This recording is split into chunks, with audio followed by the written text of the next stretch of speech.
On the morning of March 24, 1976, three neighbors residing at apartment building number 7 on Perversky Prospect in Ryazan forced entry into apartment 32, having received no response to repeated knocks over the preceding 2 days.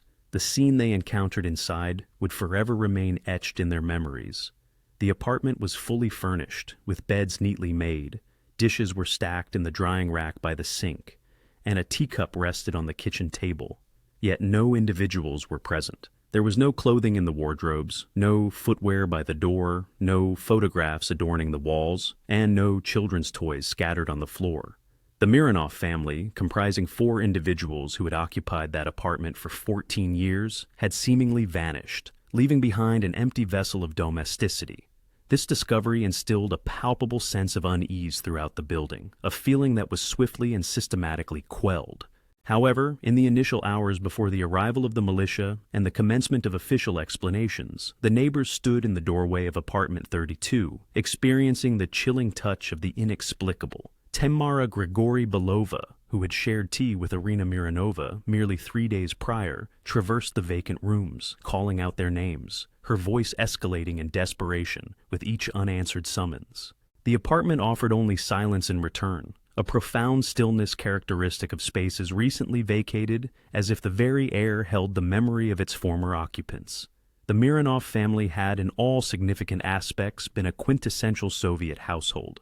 Oleg Mikyovich Mironov, age 42, had been employed at the Ryazan machine-building plant for 16 years, progressing from apprentice machinist to senior tool and die maker through consistent competence and unwavering political loyalty. He was recognized for his meticulous craftsmanship, his ability to rectify machinery that other machinists deemed irreparable, and his readiness to extend his working hours when production demands necessitated it. The scars on his hands bore testament to his trade: minor burns from metal shavings, calluses from years of tool handling, and the indelible oil stains marking those who worked closely with machinery. He was of stocky build and reserved demeanor, a man who spoke deliberately and infrequently at party meetings, who offered appropriate nods during political lectures, and who never drew attention to himself through either exceptional performance or shortcomings. Irina Sergeyevna Mironova, 39 years old, was an instructor of Russian literature at school number 14, a post she had held for 13 years. Her students recalled her as being both strict and fair, deeply passionate about Pushkin and Tolstoy, and convinced that literature possessed the capacity to illuminate truths about the human condition that ideology sometimes obscured. While she never articulated this conviction openly or challenged the mandated Soviet interpretations of the classics, her students sensed it in her deliberate pauses over certain passages and the particular emphasis she placed on the interplay between individual conscience and collective obligation. She wore her dark hair neatly tied back in a practical bun, favored modest attire befitting a Soviet teacher, and carried herself with a dignity that hinted at a past life she might have envisioned differently, but had long since reconciled with her present reality.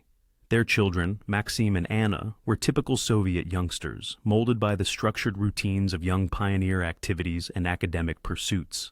Maxim, 13, had inherited his father's mechanical aptitude and dedicated his leisure time to dismantling and reassembling old radios. Anna, 9, was bright and inquisitive, prone to posing challenging questions about the prevailing order of things, questions her parents learned to skillfully deflect with patient explanations of the world's workings. The family lived as countless Soviet families did during that era, navigating the space between official doctrine and everyday existence, maintaining the outward appearance of Soviet citizenship, while nurturing private reservations that were shared only in hushed tones late at night, after the children were asleep. The Mironovs had relocated to building number 7 in 1962, shortly after their marriage, into a 2-room apartment allocated through Oleg's factory housing assignment. The apartment spanned 48 square meters, considered a respectable size for a family of 4 by Soviet housing standards. It comprised a small kitchen, a bathroom with a communal hot water system that operated erratically, a living room that served as the parents' bedroom at night, and a smaller chamber for the children's sleep. The building itself was a standard 5-story Khrushchevka, one of thousands erected across the Soviet Union during the extensive housing program of the late 1950s and early 1960s. These structures were built rapidly to address the persistent housing deficit and were already exhibiting signs of wear within a decade of their completion. The neighborhood along Pervomisky Prospect was characteristic of provincial Soviet cities in the 1970s, a blend of more recent apartment blocks and older wooden dwellings, interspersed with factories and schools. Shops were consistently understocked, and parks served as gathering places for pensioners engaged in chess and discussions about escalating prices. Ryazan itself, a city of approximately 500,000 inhabitants situated some 200 kilometers southeast of Moscow, boasted a history of nearly 900 years, but had been fundamentally reshaped by Soviet industrialization into a hub for machine manufacturing, oil refining, and defense production. The city's proximity to Moscow rendered it strategically significant, and several of its factories produced equipment with military applications. Consequently, Ryazan had a higher-than-average presence of KGB personnel tasked with monitoring both the workforce and the general populace. The Maranovs' daily lives adhered to the predictable rhythms of working-class Soviet existence. Oleg's workday commenced at 7 a.m. with the start of the morning shift at the machine-building plant. He would depart the apartment at 6:30 a.m., walk for 15 minutes to catch the number 12 bus that traversed Moskovskoe Shower to the factory district. The plant specialized in the production of precision equipment for agricultural machinery, although it was widely understood that some of this equipment could be adapted for military purposes, explaining the occasional presence of security officers in the workshops who would pose seemingly innocuous questions about employee loyalty and ideological commitment. Oleg operated a lathe in the tool and die shop, crafting components requiring tolerances measured in fractions of millimeters, work that demanded intense concentration and offered minimal opportunity for casual conversation or political discourse.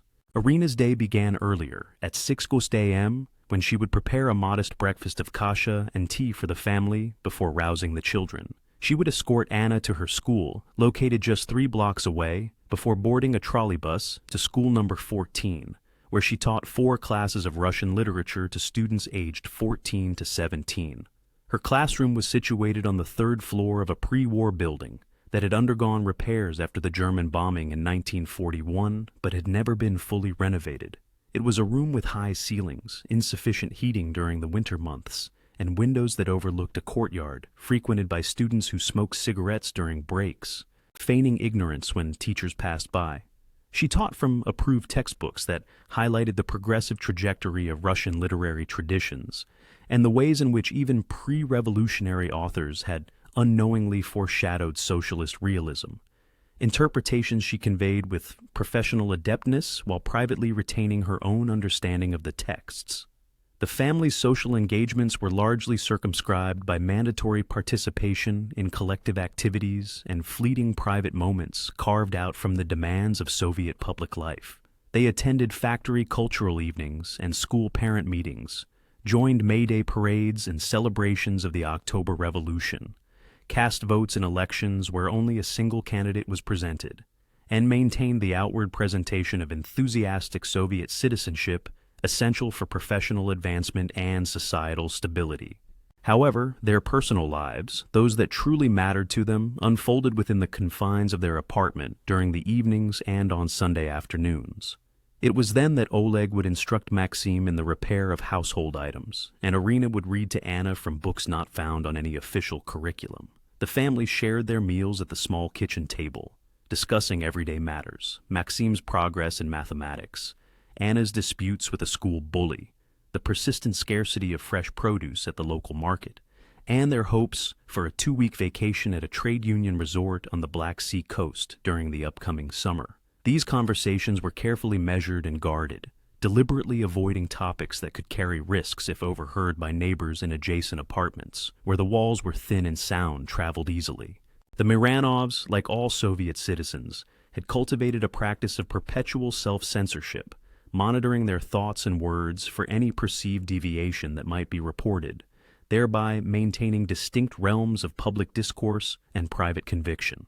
Tamara Grigorievna, who resided directly across the hallway in apartment 31, had developed a cordial relationship with Irina over the years through the minor acts of mutual support that characterized Soviet apartment living. They would borrow sugar and salt from one another when supplies dwindled, look after each other's children in times of unexpected need, and exchange information regarding stores that had received shipments of scarce commodities. Tamara's husband worked as an accountant at the Oblast Administration Building, a position that afforded them somewhat better access to consumer goods through informal channels, benefits that she occasionally shared with Irina. The two women would share tea in one apartment or the other several times weekly, engaging in conversations that spanned from critiques of Soviet-made clothing to more circumspect discussions about their offspring's futures and whether the ideals of communism would ever translate into concrete improvements in everyday life. On the evening of March 22, 1976, Tamara visited the Miranovs' apartment to return a book Irina had lent her. This book, a collection of Akhmatova's poetry, was technically obtainable in Soviet stores, but perpetually out of stock. A cherished copy Ina had begrudgingly shared. Her knock went unanswered. She tried again an hour later, assuming they might have stepped out for an evening stroll or to visit Oleg's mother across town. Still, no one responded. This was unusual, yet not immediately concerning. Families operated on their own schedules and had their own reasons for being absent. The following morning, March 23rd, Tamara observed that the Miranovs' door remained shut when Oleg should have been heading to his early shift. She heard no sounds of morning preparations, no running water for bathing, no voices of children getting ready for school. She reasoned that perhaps they were unwell, perhaps the entire family had succumbed to the flu that was circulating in the city. Around noon, she knocked again, thinking that if they were ill, she could offer to fetch medicine from the pharmacy or bread from the shop. Again, there was no answer. Pressing her ear to the door, she detected no sounds from within. By the evening of March 23rd, Tamara's unease had escalated into something akin to fear, though she couldn't pinpoint the exact nature of her apprehension. She conveyed the Miranovs' absence to her husband, who proposed logical explanations. Perhaps Oleg's mother had fallen ill, and the family had gone to assist her. Perhaps a family emergency had necessitated their immediate departure. However, these possibilities did not fully assuage Tamara's concerns. She pointed out that even in emergencies, people typically left notes for neighbors, arranged for plant care, or provided some indication of their plans. The lack of any communication was what troubled her most profoundly. On the morning of March 24th, Tamara knocked again, this time with more force, and called out Irina's name. Still, there was no response. She descended to the floor below and knocked on the door of apartment 10, the residence of Grigory Petrovich, the building's house representative. The residents had elected him the previous year to Elia go-between with the district housing office, relaying concerns about heating, plumbing, and repairs. He maintained a detailed notebook of issues and was the point of contact for visiting inspectors. He opened his door wearing slippers. Tamara informed him that the Miranovs had not been seen for 2 days and inquired if he could check on them using his spare set of apartment keys. Grigory shifted uncomfortably, reminding her that he was not authorized to enter an apartment without the tenants present, suggesting that the Miranovs might simply have left for a few days. While unusual, he noted, it was not unprecedented. Tamara persisted, her voice trembling with a nervousness she couldn't quite explain. After a brief pause, Grigory sighed, retrieved the keyring from a hook near his door, and agreed to accompany her upstairs. He called across the stairwell for Pavlanovich from apartment 28 to join them as a witness. They knocked loudly, announcing their presence. Receiving no reply, Grigory inserted the key into the lock. The lock turned, but the door remained obstructed from the inside. Pavle, a burly man whose physique bore the marks of years of manual labor, applied his weight to the door, forcing it open. The interior of the apartment presented a scene that defied immediate comprehension. All the furniture was present, the same pieces Tamara had observed during her last visit a few days prior. The sofa with its worn brown upholstery, the television set on its corner stand, the kitchen table with its 4 chairs. The beds in both rooms were meticulously made. However, the apartment had been stripped of all personal belongings. The coat rack by the door stood bare. No footwear lined the entrance hall. The wardrobes in both rooms hung open, revealing vacant spaces where clothing should have been. The bathroom shelves held no toiletries, no soap, no toothbrushes. The kitchen cabinets contained a few basic dishes and pots, but none of the accumulated items that typically fill a lived-in kitchen. Tamara moved through the rooms in a state of disbelief. She opened drawers, finding them empty. She inspected the bathroom, noting the absence of towels. Entering the children's room, she found no toys, no books, no children's drawings affixed to the walls. She searched for the family photographs that had always graced the shelf beside the television, pictures of Oleg and Irina's wedding, of their children as infants, of summer holidays on the Black Sea, all gone. She looked for Irina's handwritten recipe collection, cards filled with her neat script detailing preparations for dishes learned from her mother and grandmother. They were not there. Even small items like Irina's sewing kit had vanished. The three neighbors stood in the living room, attempting to process the scene before them. Pavle suggested that perhaps the family had been evacuated due to an emergency requiring their immediate removal. However, this explanation crumbled under scrutiny. Why would an evacuation necessitate the removal of every piece of clothing, every photograph, every personal effect, while leaving furniture and essential household items? Gregory proposed that the family might have decided to emigrate, having received permission to leave the Soviet Union and departing abruptly. But this also seemed improbable. The immigration process was lengthy, spanning months or even years, involving extensive paperwork and official notifications. Families preparing to emigrate typically sold their furniture, bid elaborate farewells, and made their departures public affairs. Tamara felt the truth before she could articulate it, a chilling certainty that settled in her stomach and radiated through her limbs. Something had happened to the Miranovs, something that demanded their complete removal from that apartment, something that necessitated not just their absence, but the obliteration of all evidence of their existence as individuals with histories, possessions, and connections to the world around them.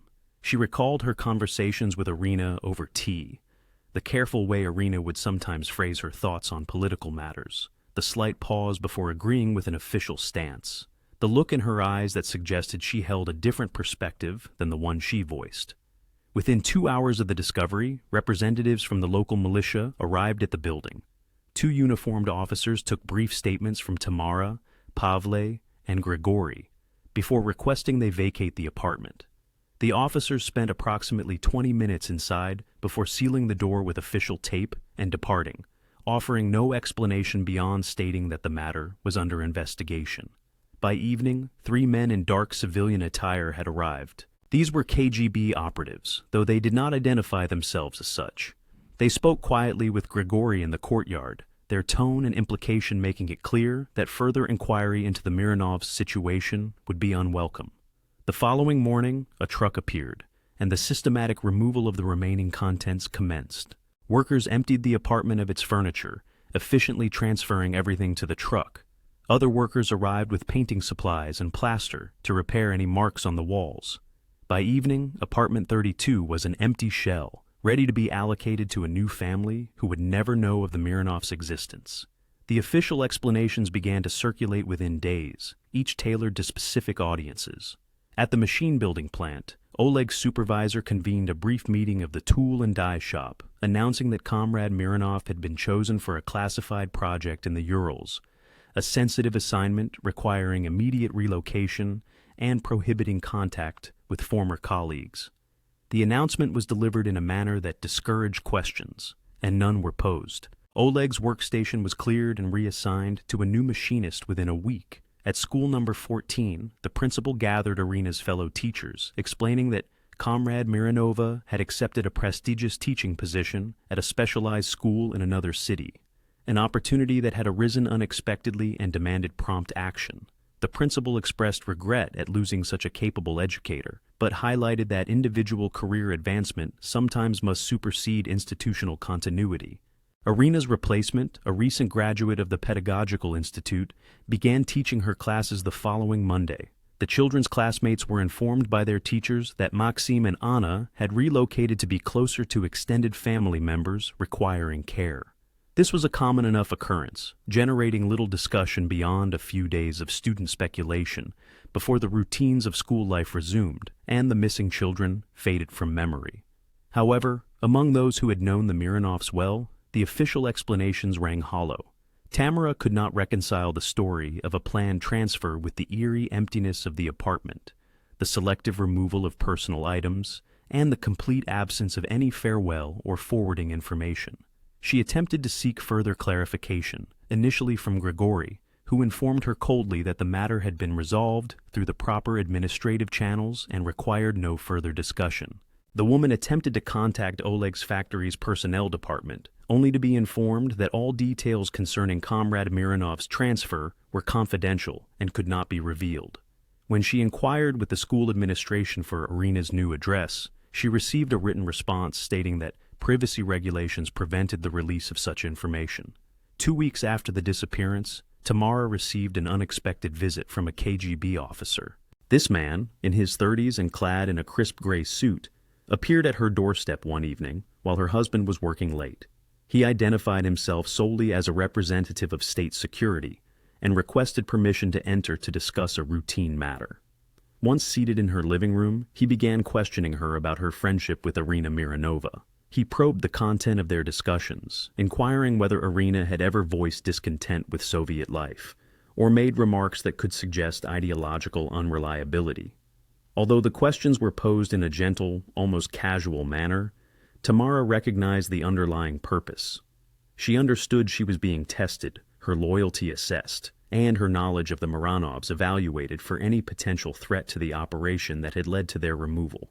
Tamara provided the officer with the assurances he sought, affirming that Irina was a dedicated Soviet teacher who had consistently expressed enthusiasm for socialist education.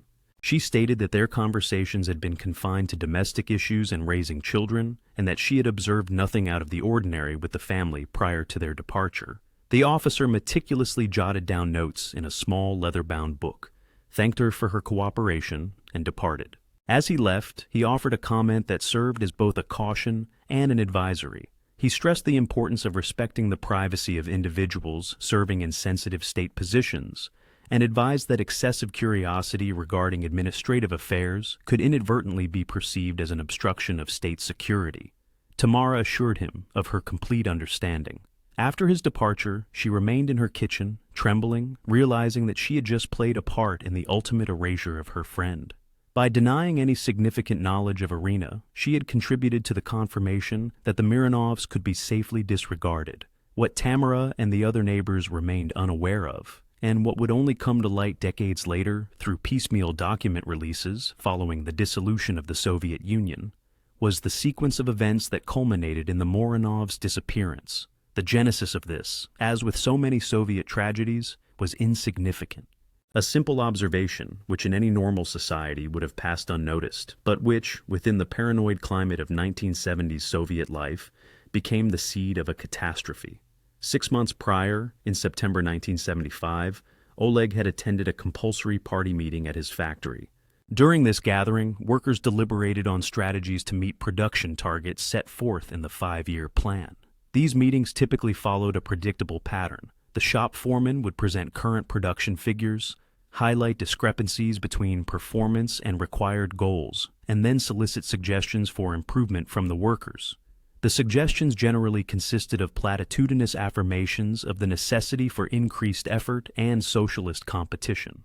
However, on this particular evening, perhaps due to fatigue, distraction, or a momentary lapse in awareness of established protocol, Oleg spoke with uncharacteristic candor. He raised his hand and, when called upon, proposed that instead of merely demanding higher output through encouragement and political pressure, the factory management should address the persistent equipment malfunctions and material shortages that were the actual constraints on production. Citing specific examples from his own workshop, he pointed out that machinery was failing due to spare parts being diverted to other facilities with higher allocation priority. He noted that raw materials were arriving with inconsistent quality, necessitating additional machining time, and that while workers were willing to meet quotas, they lacked the functional tools to do so. His remarks were delivered respectfully, framed as constructive criticism intended to genuinely enhance efficiency. Yet, within the framework of Soviet political culture, they constituted a perilous deviation. The misstep was exacerbated by confluence of timing and circumstance. Oleg's immediate supervisor, the head of the tool and die shop, was at that very moment under investigation by the KGB's Second Chief Directorate on suspicion of having engaged in unauthorized communication with members of a West German technical delegation that had visited the factory the preceding year as part of a trade exchange initiative. Despite the investigation yielding no evidence of actual espionage or the divulgence of classified information, the mere fact of the inquiry had placed the supervisor under intensified scrutiny. When Oleg made his statement at the party meeting, it was interpreted not as the frustration of an individual worker, but as potential corroboration of the supervisor's ideological laxity and his failure to maintain appropriate political discipline amongst his subordinates. A notation was entered into Oleg's personnel file, a concise entry using bureaucratic terminology, indicating that he had voiced criticism of Soviet industrial planning during a party meeting. This notation was encoded in a manner that flagged it for potential security review, designating Oleg as an individual whose ideological reliability warranted monitoring within the vast apparatus of Soviet surveillance. This entry might have remained dormant indefinitely, a mere data point among millions. However, in February 1976, the KGB's Ryazan office received a directive from Moscow's KGB Fifth Chief Directorate. The department tasked with suppressing ideological dissent, instructing regional officers to identify and process individuals whose files contained indicators of potential unreliability in anticipation of the forthcoming 25th Party Congress, slated for late February. This directive was part of a broader pattern of preemptive repression that characterized Soviet security operations during that epoch. The Party Congress was scheduled to convene delegates from across the Soviet Union to commemorate achievements and establish future objectives, and the KGB was keen to ensure that no protests or acts of dissent would disrupt the proceedings. Regional officers were assigned quotas, although these were never officially disclosed, to demonstrate their vigilance by processing a predetermined number of cases involving individuals deemed potential troublemakers. Oleg Miranov's file, flagged 6 months earlier, came to the attention of Major Yevgeny Andreevich Kuzmin during this review process. Kuzmin was a career KGB officer who had joined the organization in 1967 and dedicated his initial 7 years to counterintelligence operations within the Second Chief Directorate before transferring to the Ryazan office in 1974. At 34 years old, he was ambitious, methodical, and thoroughly ingrained in the KGB's institutional perspective, which perceived potential threats everywhere and viewed preemptive action not merely as justifiable, but as essential for state security. Upon reviewing Oleg's file, he saw not an individual worker who had offered a reasonable suggestion, but a potential conduit for ideological contamination. His analysis, documented in a report submitted to Colonel Dmitry Pavlovich Olv, the head of the Ryazan office, noted that Oleg had access to technical specifications for industrial equipment, some of which possessed potential military applications. He observed that Oleg's wife was employed as a teacher, with regular interaction with young people whose political consciousness was still developing. He further noted that their children were approaching adolescence, a developmental stage where parental influence is particularly potent. His recommendation was clear and unequivocal. The Mironov family posed an unacceptable risk and should be subjected to administrative resolution, the bureaucratic euphemism for removal outside the established legal framework. On March 19, 1976, Colonel Olv approved Kuzmin's recommendation. The operational plan was formulated over the subsequent 2 days, with implementation scheduled for the night of March 22nd. A date chosen to minimize the possibility of witnesses. A team of 8 operatives would infiltrate the apartment, secure the family, transport them to separate processing locations, and subsequently remove all personal effects from the residence. The operation was to be executed with utmost efficiency and minimal visibility. At approximately 3 a.m. on March 23rd, the operation commenced. The team entered building number 7, ascended the stairwell to the 3rd floor, and positioned themselves outside apartment 32. Major Kuzmin gave the signal, and they entered, moving through the apartment with a practiced coordination honed by the execution of numerous similar operations. The means by which they obtained the keys to unlock the door remains to this day unclear. Oleg was the first to awaken, sensing a presence in the darkened apartment. As he began to rise from the bed, he was immediately apprehended by two operatives who subdued his arms and compelled him back down. Irina awoke to find men standing over their bed, her husband struggling against their restraints, and opened her mouth to scream. An operative covered her mouth with a firm hand, while another produced a syringe and administered a sedative, ensuring her compliance during transport.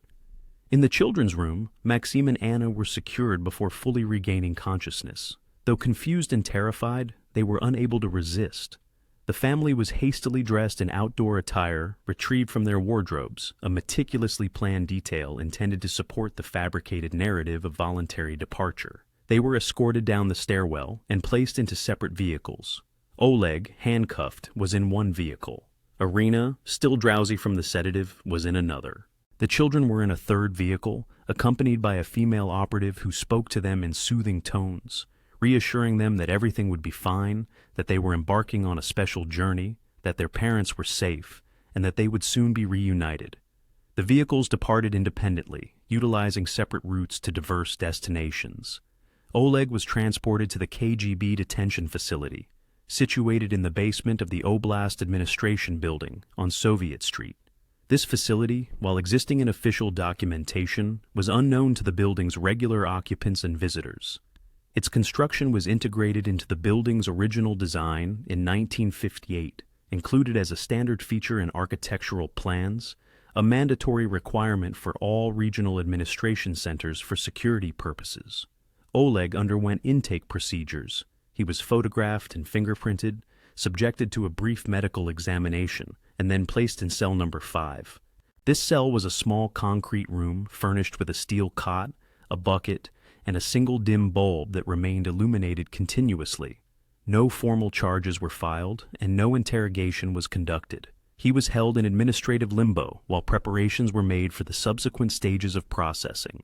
Irina and the children were conveyed to the former tuberculosis sanatorium near Ryazansky, approximately 60 kilometers north of Ryazan.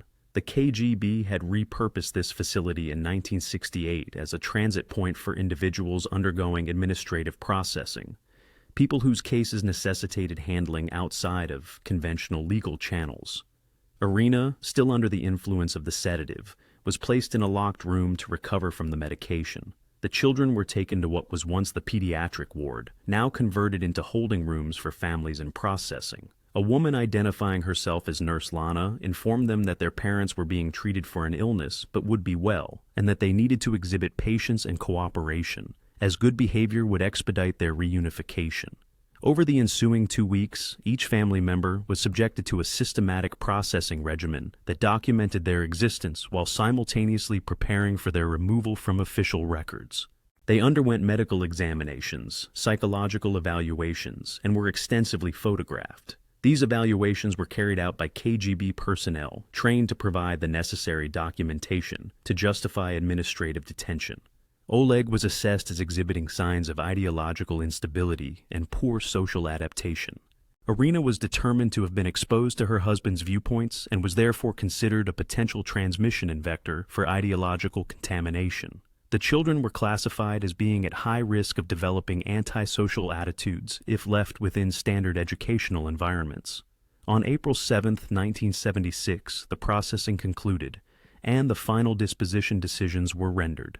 The Mironov family was to be transferred to Special Administrative Point 147 in Perm Oblast, a remote detention facility located in the Ural forests, which housed approximately 200 individuals, all of whom had been erased from Soviet society for reasons ranging from genuine political dissent to bureaucratic expediency. The facility had its origins as a gulag camp during Stalin's era, and was repurposed after the official closure of the gulag system to serve as a holding point for individuals who could not be processed through standard judicial channels. The family arrived at Special Administrative Point 147 in mid-April. Following a 4-day journey in a prison transport vehicle, they were separated upon their arrival. Oleg was assigned to the male barracks and put to work in the facility's woodworking shop. Irina and the children were housed in a barracks designated for families, with Irina assigned to kitchen duties and the children placed in a makeshift school operated by fellow detainees. They were permitted to see each other for 1 hour each Sunday afternoon in a supervised visitation area, Life at the facility adhered to rigid patterns that had remained unchanged for decades. Wake up at 6 maize, followed by breakfast of watery porridge. Work from 7 mois until 18 osom with a brief lunch break. Dinner at 19 sori, and then 2 hours of controlled free time with lights out at 22 soris. The detainees existed in indefinite limbo, held without charges or release dates. Their fates hinged on bureaucratic decisions that might never materialize. Some had been present for years, others would remain for decades. The average duration of confinement was 7 to 12 years, assuming survival. What rendered their situation particularly devastating was that, unlike actual prisoners serving defined sentences, they possessed no framework for hope, no date to anticipate, and no mechanism for appeal or rehabilitation. They had simply ceased to exist within the official Soviet world. Their names had been removed from all standard documentation. Their employment records indicated administrative transfers to classified locations. Their residences had been reassigned. Their friends and colleagues had been encouraged or intimidated into forgetting them. They had been erased as thoroughly as the Soviet state could manage, existing now solely within the remote facility in the Urals and in the sealed files of the KGB.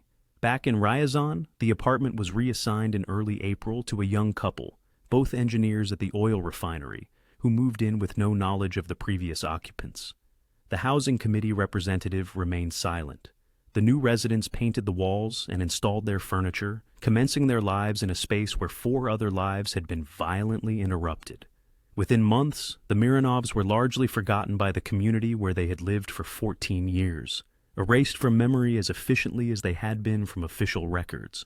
A document discovered in the Perm Oblast KGB archives in 1993, during the brief period of openness following the Soviet collapse, listed individuals held at Special Administrative Point 147 during the 1970s and 1980s. It included entries for Oleg, Irina, Maxim, and Anna Mironov, with arrival dates in April 1976.